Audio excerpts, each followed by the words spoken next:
Hi guys, before we begin the episode, I want to tell you about an amazing website that could help you get your health back. I know that sounds like a big statement to make, and I know a lot of you out there have been concerned about your health, especially with this COVID jab, with the toxicity in there, with the shedding of the COVID vaccine. All of us are concerned. We're seeing people fall ill, die prematurely, and it's really gotten bad. There's a website that could change your life and potentially even save your life. I'm not going to talk too much about it. Just please go on there, watch the videos, sign up to watch the videos, and learn how you could get your health back to the way it was prior to COVID and even better. All right. So we got one of my favorite people here. Ivan, how you doing, sir? Bro, amateur hour. You're not going to mic me up? You got this little microphone here? It says America Happens. Look at that. It's a, you know.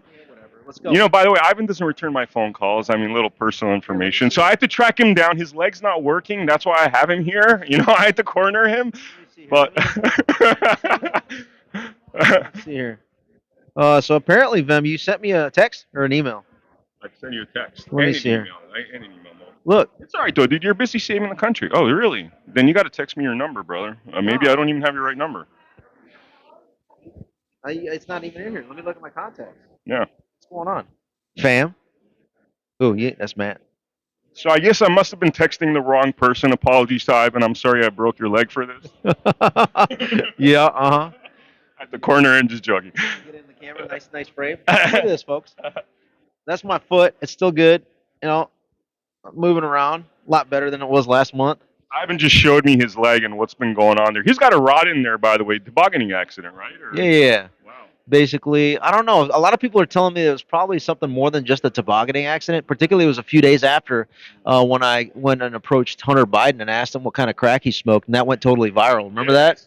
I saw that. That is awesome. Did Hunter send his goons after you? I was like, bro, if he sent goons after me, it's either I'm dead or there are carcasses around me. Those are the only two options. It's funny. Before the interview, where Ivan's like, should I go more diplomatic or bare knuckles? And I'm like, bro, the show's called Blood Money, so up to you. He said bare knuckles and then blood money. I'm like, well, you ever played Bloody Knuckles? Let's play. Let's do a couple rounds. Let's do one. This is gonna suck. I'll probably bleed early. All right. Because in case you miss, All right, we're 14 years old again. All right. All right, you go first. And I got to do this basically? Yeah. But let me ask you something. You're saying I got to hit the knuckle. Yeah. So can I just go do Try. Okay. Try. Go. Oh, right, shit. No, you gotta go. You keep going until you miss. Oh, really? Oh, man. This is going to hurt so much, guys. I hope you appreciate I'm doing this because I know Ivan's got a hell of a punch. I could already feel his knuckle. Oh, shit. Oh, dude, you're tricking me. This is like you're luring me in. I feel like this is the hustler over here, and you know what I mean. I'm Paul Newman, and he's what was Jackie Gleason? You're Jackie Gleason. Oh shit! Yeah, I don't want to keep doing this, bro, because I know you're gonna hurt me. I'll give you 3 hits. Really? You won't last 3 hits. Yo, I know I won't. I know. Why don't we just do an interview, guys? No, but seriously, Ivan is, much respect to you, brother. I mean, the stuff that, people out there, I'm sure you know about Ivan and what he's been doing. He's been integral to this freedom fight. You got so many things going on. Pronunciation, not integral, integral. It's so elegant the way you say it. The pronunciation. Integral. Yeah. Really? Right? You like that? Versus. Integral. Oh, yeah, I mean you can pronounce it both ways. Most people say integral, but being a guy like you from Vegas of all places, integral. I mean, you sound so erudite when you say that. Wow. Okay, that's awesome. Erudite. I don't know what that means, but that sounds nice. Yeah. Very intellectually high style. Apparently not so much because I don't know what erudite means. All right, let's go. Brother, so we want to get an update on all that you've been up to, man. And I know you got a lot of things going on. You got a lot of different projects, man. Why don't you just roll with it and we'll... No, so basically, people say, you're everywhere, you're doing this, that. It's really only 2 categories of things that I do. It's simple. I'm a simple guy. One is crushing commies, is the one category. And there's a lot of, subordinate lines of effort from there. Yeah. And then the second category is castration of the deep state. So castrate the deep state. It rhymes, right? By design. To me, that is poetry. Yeah, so basically that's all I do. And so pretty soon on my website, you're going to have, I'm going to be selling merch. It's called Marauder merch, right? Because I'm the deep state marauder. So we're going to have castration tools up. And then basically we're going to On one side we're gonna have castration tools and what you can use them for, and on another side you're gonna see a list of folks, which is known as the deep state target list. And we can go into all the detail that you want about the deep state. Now, before I go into the details, did you watch Tucker's interview of Mike Benz last Friday? I haven't yet. No. He went into institutionally who's behind the censorship industrial complex. You heard about it? I heard about it. Yeah, episode 75. Okay. So Mike Benz he gets it. Smart guy. Great. Thank you, Tucker, for finally airing someone like that. But I take it to the next level. Each individual, by name, date, place, and transgression, going back to, in some instances, 1973, 50 years. But in most cases, back to 2014. Pause you there. So I got to pause you there. You're telling me you're finding people that are essentially corrupt within the system, because we've talked about the 50 intelligence folks that 51 names. We talked about, what they did is most likely treason, lying, whatever, right? You're telling me you're going down to 1973 in terms of figuring out people like those individuals you're bringing out from whatever hiding. You know one of them. Who's the junior senator from Delaware that became a senator in 1973, 51 years ago? Your boy, you're the Chinese Communist ambassador to the U.S. Your boy. Joseph Robinette Zhedin, right? The Chinese ambassador squatting in the White House.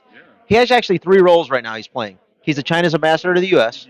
He's Ukraine's ambassador to the U.S., laundering and funneling all the Ukraine money, blood money that you talk about. And then number 3, he's Big Pharma's ambassador, blood money. Guess what? So right now, I'm basically Secretary of Retribution and Training. And what I mean by that is, as this deep state marauder, as I'm literally creating the list and identifying the link analysis of all these corrupt scum within the deep state and then their relations with the commies so that we can crush them as well, right? While I'm putting all that together, I'm probably going to be the best suited individual to be appointed as America's first Secretary of Retribution. And I have a whole plan of what that department's going to look like. Is that realistic though? Because I was in the hall right now for CPAC, right, and I'm listening to them talk about, hey, we got to get rid of these commies, blah blah blah. Nobody is talking about retribution in terms of in this hall currently, but you do, which honestly, man, that is music to my ears. That's that's a language of romance right now, retribution, for most Americans that are pissed off and they want to see retribution. Do you think it's realistic, sir? So some people call me I have different names that people, my nom de guerre is Deep State Marauder, but some of my closest friends have now called me the ball gardener. And what they mean by that is essentially, what does a gardener do? It's there to grow vegetables, right? Yeah. But a ball gardener is there to grow courage, meaning in the form of growing a pear, right? Balls. So I'm kind of America's ball gardener in the sense that the reason why I'm up at Capitol Hill and I'm interacting with all these House members, senators, politicians throughout the country, legislatures, governor candidates, etc., is to basically explain to them that you need to basically grow the necessary courage to maximally perform on the discretionary power and authority that you have in order to create retribution for these past transgressions going back 10 years to 2014. And that's really the inflection point that Mike Benz in that interview also addresses, in the sense that 2014, guess who was on the Ukraine crisis team in the Pentagon's National Military Command Center as a senior analyst advising our National Command Authority on what they should do, what was going on in eastern Ukraine, and what should happen in response. You're sitting in front of the guy, right? So then in that role, and additionally, as we were seeing what was going on, what I saw in that realm, but also what was publicly facing going on that I was monitoring was what?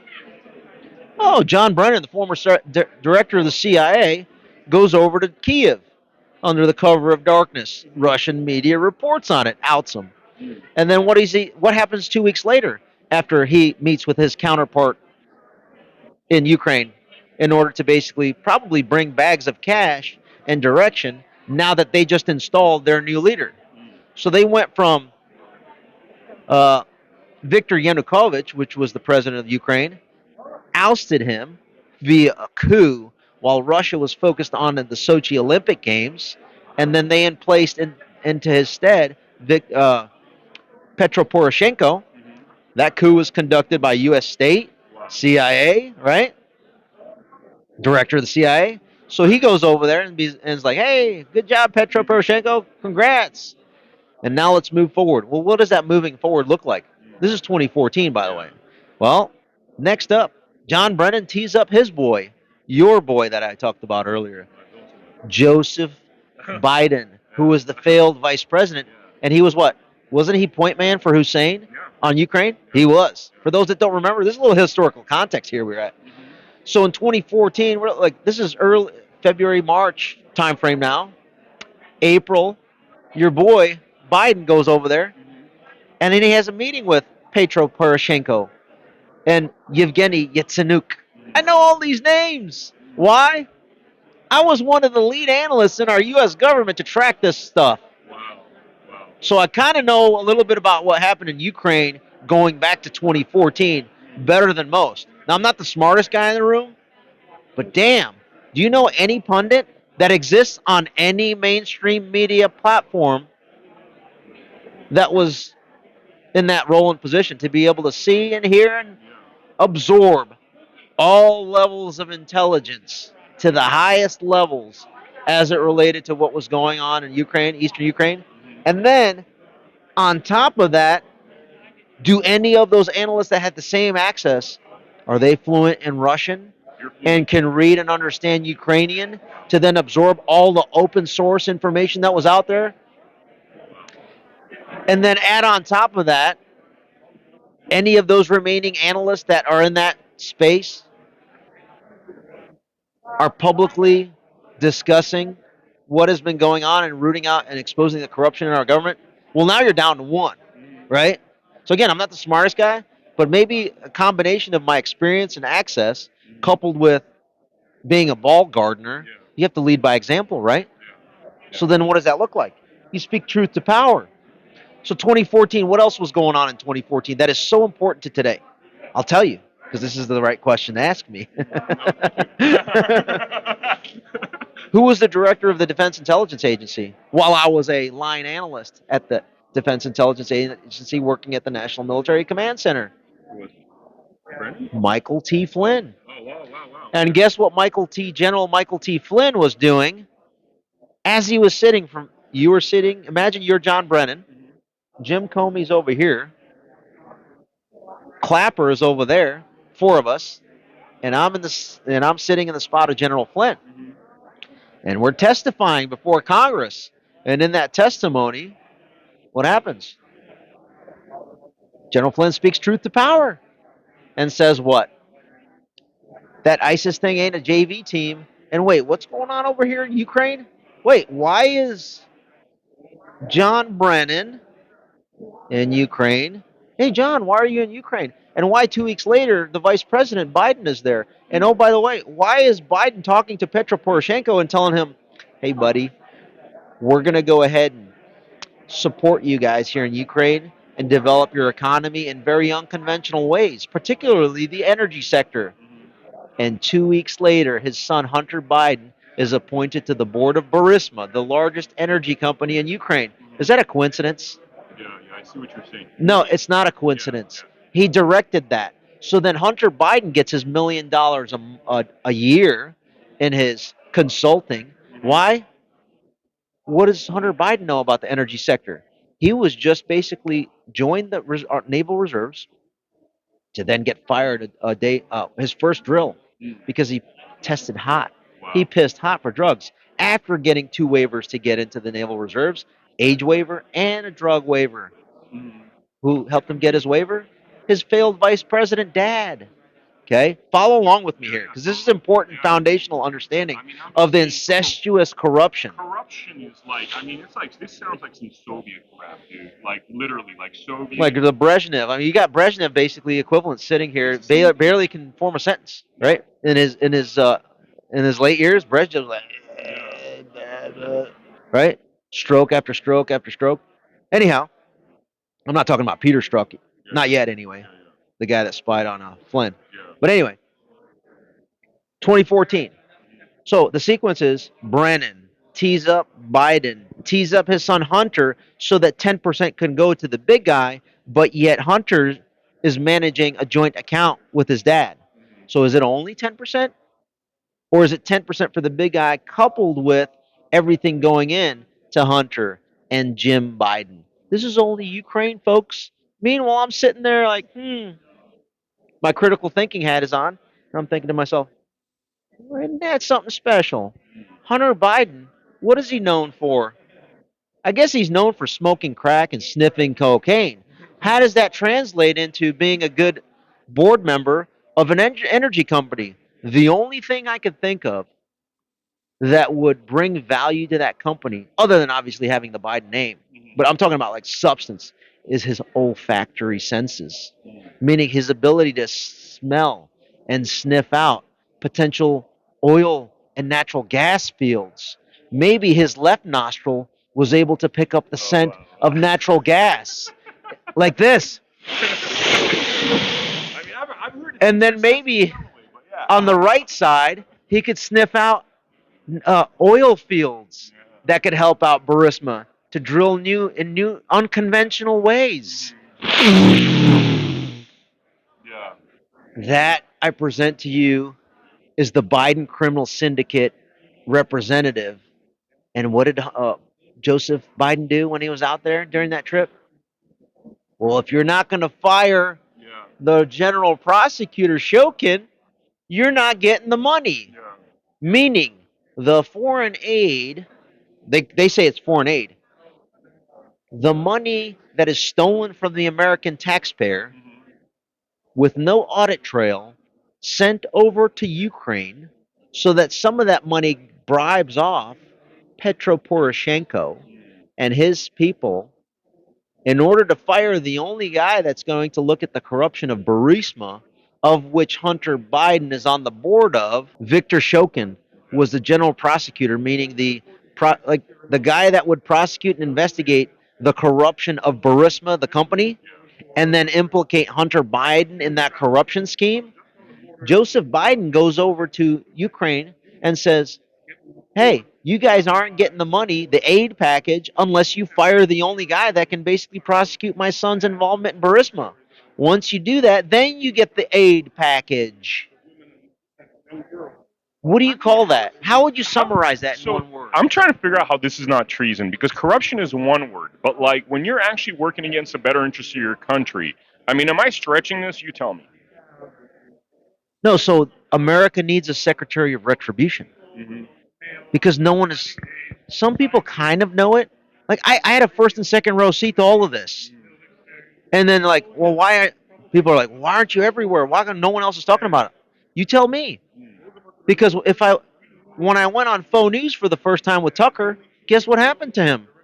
He gets fired. Wow. Does Newsvax have me on? No, because then I'm going to call him out for what?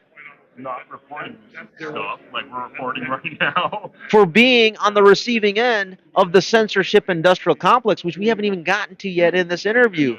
And it all goes back to 2014. Hold that thought. So that's what was going on at the big level, at the strategic American level in Ukraine on the money laundering scheme, right? In order to provide money for the big guy, right? Now, it's not only the Bidens, right? Every single politician that is promoting and promulgating funding Ukraine in this war effort is also receiving some residue of those billions. Now, how is that, you're asking, right? Good question. It's because the Treasury sends money over to Ukraine. Ukraine then invests some of that money into, what's the name of that? FTX company? Yeah, no way, dude. And then guess what FTX does with it? Follow the blood money. That's your show, man. I had my team look into that. So then the money goes to FTX. Who's the CEO at the time? Sam Bankman Fried, right? And then where does he donate to when you look at the Federal Election Commission reporting? Democrat Party and Democrat Party PACs and leadership, Pelosi, Schumer. But then one thing that people fail to notice, what about the number two guy at FTX? Who's he? I'll tell you. Ryan Salame, Salame. My team looked into him. What about him and his parents? Where does that money go to? Republican PACs. Schumer PAC and Kevin McCarthy PAC. And where does that money go? That money goes between those two entities. They managed the pink trickle in 2022 in return for Kevin McCarthy taking the speakership between Pelosi and McCarthy. How do they manage the pink trickle? I'll give you some specific examples. You heard of Joe Kent in Washington's 3rd Congressional District that ran last cycle? Guess how much Kevin McCarthy's FTX Ukraine money pumped into his primary opponent and the general election against him so that he wouldn't win, so that the Republican wouldn't win the general election? Upwards of 12 to 13 million dollars in a congressional race. He lost that race by less than half a point amidst the 13 million that Kevin McCarthy pumped. From Kevin McCarthy voted to send money to Ukraine, and guess how they scratched his back for it? I just explained. Just in Joe Kent's race, because Joe Kent would have not voted for Kevin McCarthy to be the speaker. And I'm gonna give you some more examples. J.R. Majewski, heard of him in Ohio? Guess millions Kevin McCarthy through the FTX funded PAC went after J.R. Majewski, and he lost. You heard of Laura Loomer? Guess who funded the entire operation to prop up Dan Against Loomer. Wow. What about my good buddy in Virginia Beach, who was running for Congress? Jerome Bell. Millions of dollars against him. Who? Kevin McCarthy, to prop up his little girl that voted for him. In 2014 is when, so go a little bit before that, the Arab Spring was the first time that CIA, State Global Engagement Center, was able to, in a way, start to shape how to facilitate coups through online means. Okay? 2014, that capability became ripe in the foreign ecosystem. Okay? That then in 2016 turned into the United States under the guise of, I don't want to explain all the details behind that. Mike Benz is the best person to understand how that looked at an institutional level between CIA, State Department Global Engagement Center, and then some DoD entities. Okay. 14, the director of the DIA was Flynn. So that did not happen when he was the director. That capability started to present itself when John Brennan and Jim Clapper basically convinced Obama. Flynn's speaking too much truth to power. He's saying that the JV team ISIS isn't a JV team, and he's basically saying that the Iran deal, that's not so good, because the Iran deal was another money laundering scheme where pallets of cash were sent over to the mullahs in Iran, and who facilitated that? John Kerry. And John Kerry is probably going to be the one, if Trump is assassinated, you can bank on it that John Kerry's fingerprints are all over it. So 2014, Flynn's out because he's thrown out by several of the 51 that signed on to what we go to, Clapper and Brennan. And then what happens? Flynn goes over and knocks on a couple of doors of the. Remember, Flynn was a twice appointed Senate, 100% confirmed by Obama. Right? So does anybody in the RNC or Republican Party trust him? No, at the time, right? Interesting. Wow. Does anybody within the Democrat Party trust him for speaking truth to power? No. He's hated by both parties. Yeah. I just want people to understand, like, I had a front to second row seat since 2014 in everything that's related to deep state actions. And then people are like, well, why didn't you do anything? I'm going to tell you what I did. In 2014, when I observed what was going on, Russians in Ukraine, let's just say, I got to be careful how I say it so that I'm not violating anything, right? Would it have been appropriate for somebody to basically say, hey, Russia's not claiming those little green men in Donetsk and Lugansk. In that case, they should be considered terrorists and obliterated. Would that be something appropriate to say? I think so, no? I think that would have been something appropriate to say. I may or may not have said that. I have to frame it that way, okay? I may or may not have said that. Yeah, yeah. Because if I say that I did, Yeah. then it gets into a gray area. I get it, yeah. So I'm not saying I did say that, Yeah. but I may or may not have said it. Yeah. Okay? And then what was the response by our senior National Command Authority?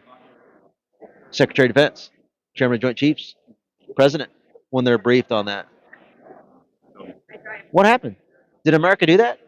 Did they obliterate all those little green men to stop the Ukraine, stop Russia from taking over Crimea? No.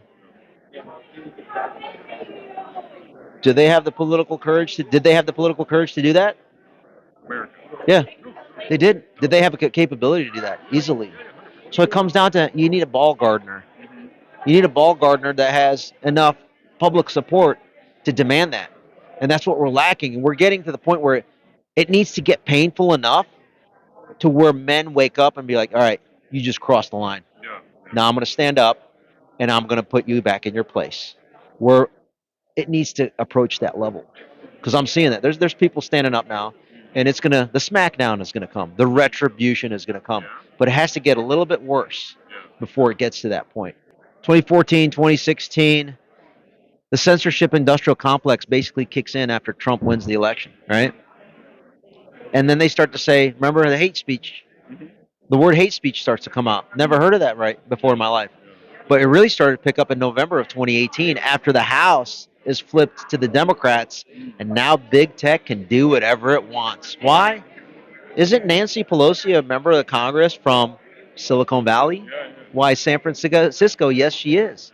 And so what does that mean? Hey. So San Francisco, that's another one that probably he sent me 100,000 emails. 2018 is when the House flips Democrat, Pelosi starts to come into play, and then now what? Big tech can do whatever it wants. Because what? And that's when the censorship industrial complex started. That's when you start seeing Laura Loomer get banned. Alex Jones getting banned, right? Why? Elon Musk just realized it wasn't because he was doing anything related to Sandy Hook. It was because Oliver Darcy, little scumbag over at Criminal News Network, basically requested it. Because all the incestuous relationships that they have, they're just like, hey, boy, hey, Vem, why don't you go ahead and block or cancel this account? Why? Just do it. I mean, This is what stands up in 2018. What? That's at institutionally. DHS CISA is created. Guess who's the director of CISA at the time? That was hired on by Mike Pence. Chris Krebs. Remember the guy that said it was the most safe and secure election ever in the history of humanity? Mike Pence already. I knew this was going to the You got chills, right? Wow. Okay. More like cold blood, but yeah. All right, blood money. Let's stay on track here. So, two entities within our United States government were created to then create a censorship scheme instead of doing coups overseas to go ahead and do coups domestically. DHS, Department of Homeland Security, CISA, Cybersecurity and Infrastructure Security Agency. And then what about the second one? FBI. Oh, so within CISA, you have a thing called the Countering Foreign Influence Task Force. And then at the FBI, you also have the Foreign Influence Task Force. And guess who the senior intel analyst is in 2018 at the FBI of that FIDF? A guy by the name of Supervisory Intelligence Analyst Brian Auten. Tell me you don't know him. I don't know. Perfect. I do. I've done the deep dive. Guess where he was before he was appointed to be in that position to counter foreign influence? By the way, that organization was created by Chris Wray. By the way, I think you're conducting this interview amazing, bro. You're like the person asking the questions and answering the questions. So like, I might go to the bathroom. I need a captive audience. I need the. Well, you're learning it just like the audience would be learning it, and I'm picking up on your nonverbals to determine where I need to go with this, right? Because I've done thousands of hours of research. I lived through this, right? So I need to know where you're at, which means where your audience is generally at, and then allows me to kind of develop the story of where I need to go. So amazing information. I'm really enjoying it. So Brian Auten, these are names. I get it. I name drop a lot of things, but this is the important part of shining light on these scumbags. Brian Auten. So the organization that Brian Auten went to the FITF, Foreign Influence Task Force, was created as a result of our intel community bought it. Well, I shouldn't say bought into, said that Russia. They impeded and elected Donald Trump, right? That was false. It's already been proven to be false. But two organizations were created to counter the false predicate.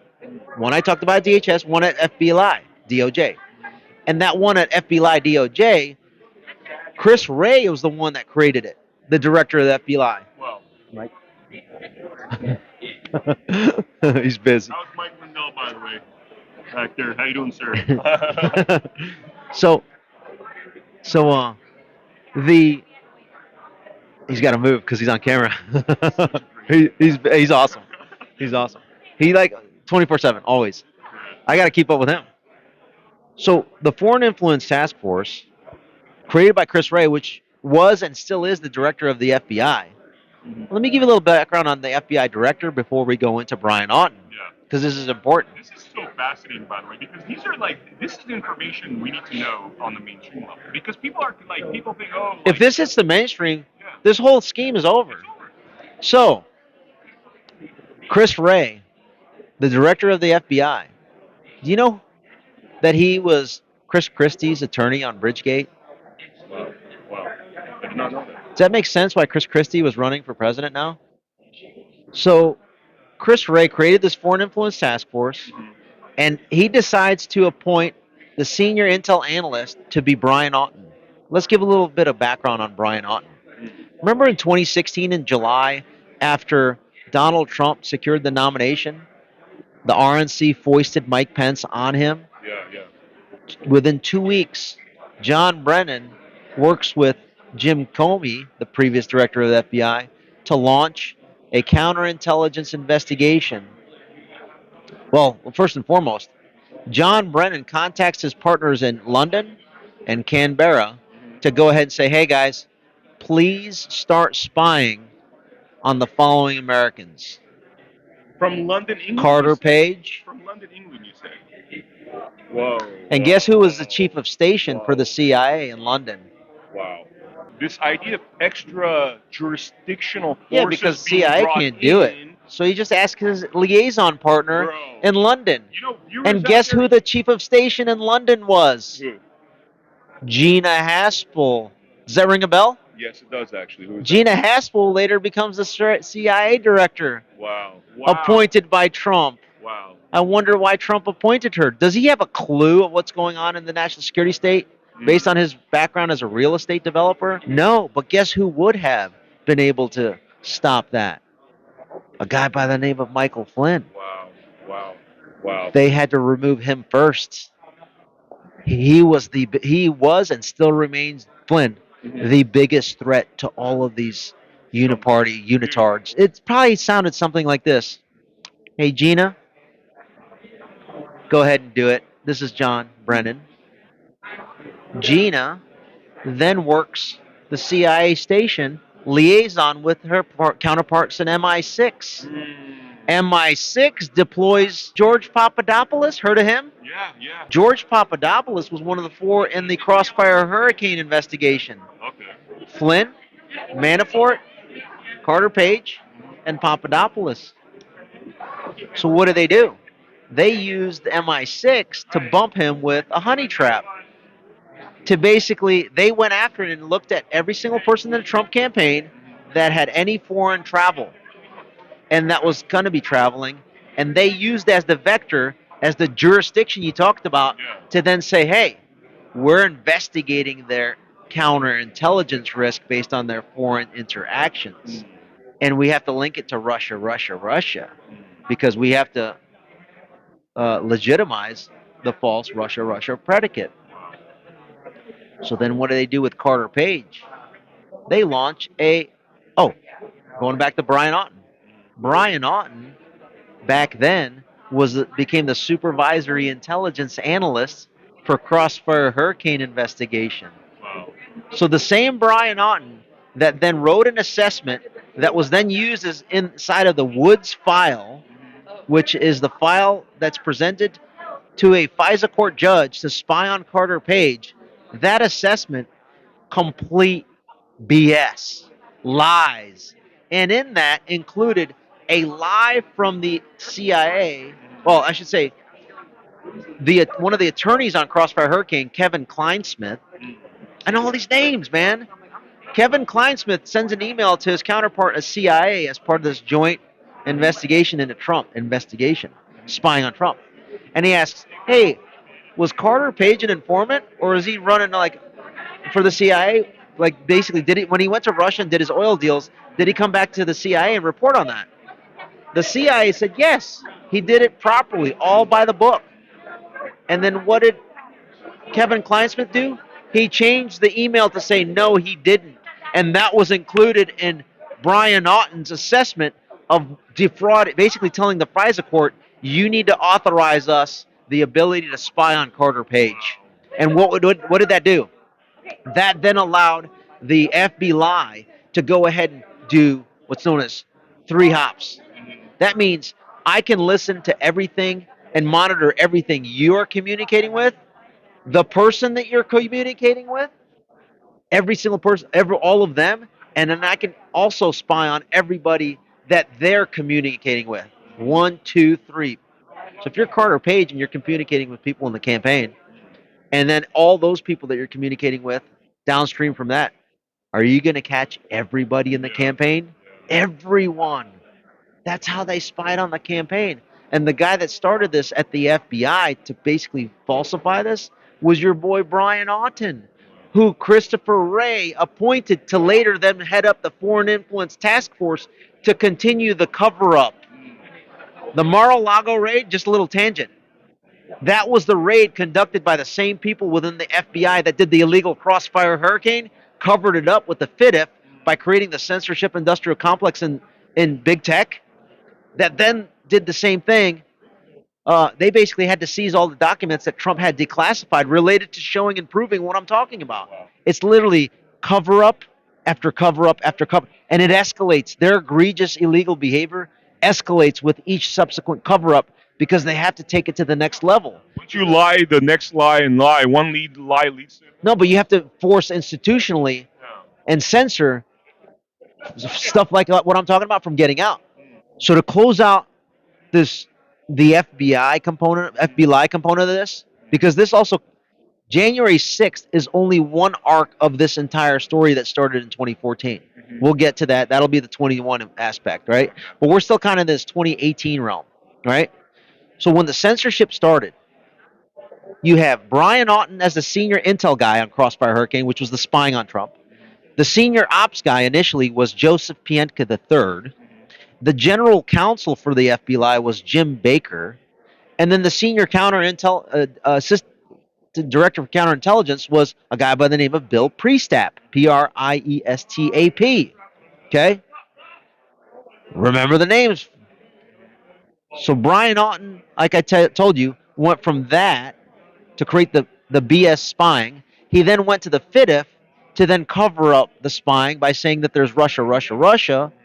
And then Joseph Pientka III, the ops guy, is sent over to San Francisco field office to be the senior counter intel dude there to help Brian Aughton coordinate with his other employee, Elvis Chan, who's been identified in the Missouri v. Biden lawsuit on censorship. And Jim Baker goes and becomes the number 2 attorney at Twitter. So the same 5 people that are working the spying on Trump then spread to the winds. At headquarters, Brian Aughton directs the censorship industrial complex internally with his buddies Pientka and Chan in San Francisco field office, who then tell Jim Baker to coordinate the whole censorship regime in Nancy Pelosi's district. Wow. Which is what? Ban Alex Jones. Ban Laurel Loomer. And you know what? Let's move to 2020. Who else do we need to ban? Oh, thank you so much. You're very sweet. Oh, wow. So let's close with this. The censorship industrial complex was spearheaded by these individuals. Now, I can go, like each one of these, I can probably do another 5 to 15 minute detailed deep dive on each of these names. and I have personal experience Yeah. that I can share that no one else can about each of these names. Because guess what? I live in Northern Virginia. I may or may not have accidentally bumped into or walked across or know where they live. I may or may not have knocked on their doors Oh, I know, man. I love it. Thank you. because it's only 20 minutes away from where I live. They want to do a soft knock or a hard knock against January 6th defendants. Mhm. Nothing stops me from doing a soft knock Yeah. and being very friendly and polite, Yeah. as I may or may not have accidentally bumped into them at the grocery store. Oh man, you're funny. I'm your future Secretary of Retribution, and I'm giving you names of who I'm going after. Yeah, yeah. When And I, by the way, when you're Secretary of Retribution, I would love any position in your office, man. Anything you got going on, because I want to be around when that happens. I want to document the Secretary of Retribution doing his amazing work. I'll have 3 divisions Uh-huh. in the Department of Retribution, and then I gotta go. Uh-huh. The first division is going to consist of the research arm. Mhm. You're not going to be part of that. That's going to be all J6 defendants, their attorneys, and family members. Wow. They're going to cover that research arm. The second division is going to be the action arm. Every single one of these military service members, law enforcement, and government officials that have experience in kicking down doors Oh. that were thrown out because of the illegal vax mandate, they get first dibs. Like your former SEAL team guys and operators. There's quite a few of them that I know that are ready, willing, and able to fill that division. And I always tell them, I want to be on the first guy in the stack on a few of these raids and swattings that we're going to do. But guess what? We need to be transparent in the interest of the public interest. We need to have a media arm. And that's where the third division comes into play. I need people out there tethered to the hip, kind of like, remember when Criminal News Network live streamed Roger Stone's raid? I need you and everybody here in this media row to basically be at the ready so that when I say, hey, we're going to action a target, let's just say Brian Auten, let's just say Hunter Biden, let's just say Ali Mayorkas, or Lloyd Austin, or Merrick Garland, or Jack Smith, or Fannie Willis, or Alvin Bragg. I need media coverage while my guys from Delta SEAL Team 6 retired go ahead and action what the research arm just provided them. The J6 defendants. Wow. Is that a Department of Retribution that you would? It sounds so. It just sounds so beautiful. It sounds. I mean, after like 7 years of being tortured, I will. This is like a dream come true. You know what I mean? How you Say doing? hi, How you doing? Lexi. Hey, what are you up to? Are you keeping? Doing an impromptu live stream over here. But this is an amazing interview, guys. So make sure you tune in for part 2 of this. This is part 1. We're going to wrap this up with Ivan. I have a feeling there's going to be more than part 2. Like, we haven't even touched the tip of the iceberg, so to speak. So I think there's going to be a 3-4-parter. But I will see you all on the next episode with Ivan, brother. As Dr. Dre says, till the next episode. The next episode, brother. Thank you so much, dude. Thank you. And really, thank you so much for doing what you do. American hero right here, guys.